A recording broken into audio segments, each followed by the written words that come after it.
most of the beans have got rotten. Buli mwaka ensi efulumya metric tons za vanilla kakaaga 843 nga Madagascar yesinga n'ebitono 7 ku buli 100 n'eddirwa Uganda n'ebitono 9 ku buli 100. A mere 4.1 metric tons,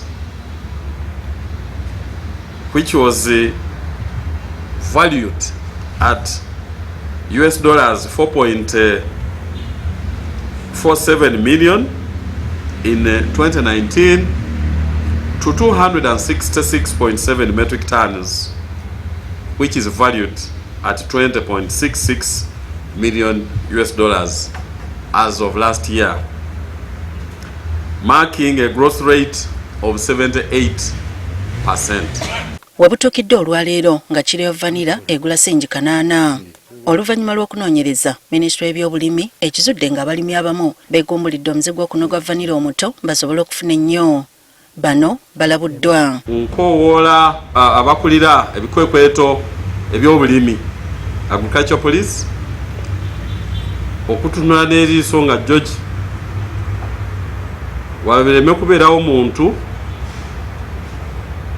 agaana okugoberera ekirangiriro kyenkoze. Ministry egamba nti kino kyonoonya omutindo gwa vanilla ekittattana ne vanilla wa Uganda ku katale k'ensi yonna. Vanilla ataneetuuka tabeeramu kawoowo abaguzi ba vanilla ke baanoonya mu vanilla akayitibwa vanillin. Kati ekyo ne kyonoona akatale ka vanilla ava e Uganda.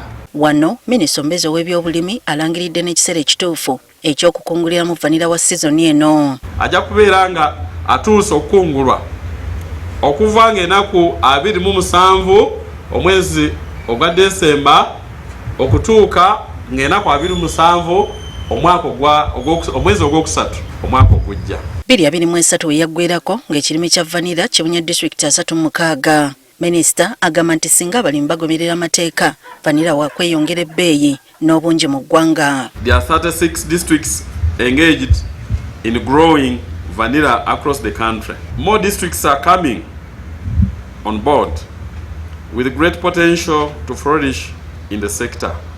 These include Kamwenge, Kitagwenda, Kazo, Bushenyi and Rukunjiri.